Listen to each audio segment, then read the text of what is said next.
Hi there. I want to talk a little bit about body systems and the presentation that you have to do. Our human body is made up of 37 trillion cells, and those cells don't work independently. They work together in a group now. I'm just going to pull up, there it is.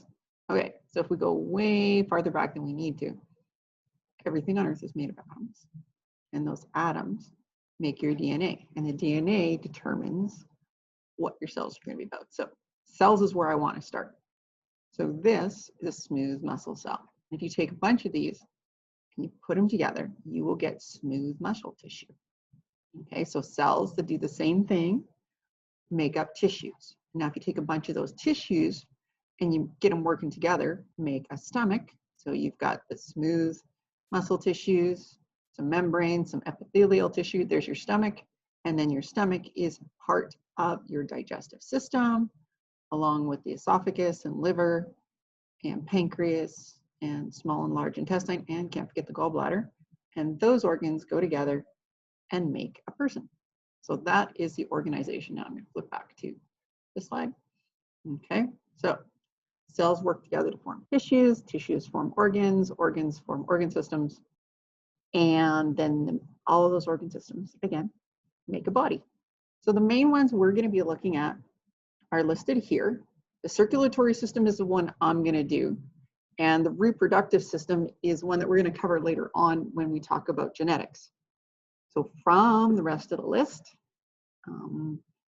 basically I put everything in all the other ones in a little container, and I had somebody pick them and I matched them up with you, and you've all gotten emails telling which it is.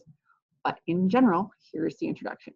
You're going to prepare a PowerPoint presentation and a worksheet. So there's two things you have to do here, PowerPoint and worksheet, to educate your classmates about the human body system that you got. Your presentation must include the following: somewhere between 5 and 15 slides.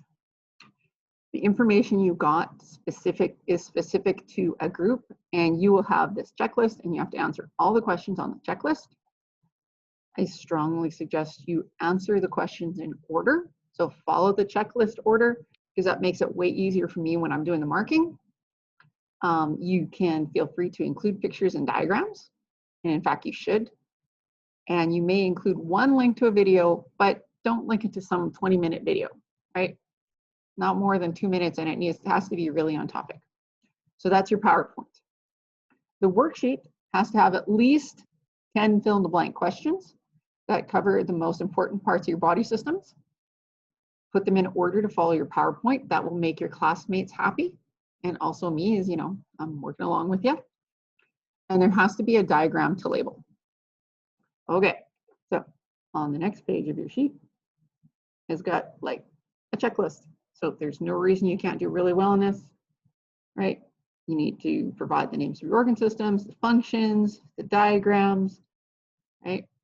Teamwork, fun facts, other information, and your worksheet. Now, in reference somewhere in here, I think it said something about teams, but because our class is so small this year, there are no teams. You're working on your own. Excuse me. Now, so your slide between 5 and 6, and not more. It says 8. I'm good up to 15. Did the slides enhance the presentation? So don't spend a lot of time having a spectacular background. I've seen some PowerPoint ones now that can move and stuff like that. No. Keep it simple, and make sure you're not typing everything onto the slide. I'll show you some samples later, not as part of this video, but just an idea. So it should be minimal words on there, and then you're going to talk about things. So for example, I'm going to do the circulation one, and my slide might say the heart, but that's all it says. Then I'm going to tell you verbally that it's the pump that moves the blood around the body. Okay, I don't want everything on the PowerPoint. That just has kind of like the key features, and then you're adding to it. Make sure you know the information. Make sure you can pronounce everything.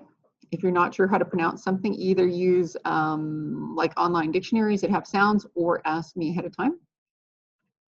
And some practices. Okay, make sure you're not talking to the screen. I will give you the opportunity you can present to your classmates. That's the best choice, hint, hint. But if that's like way too far out of your comfort zone, you certainly can just present to me.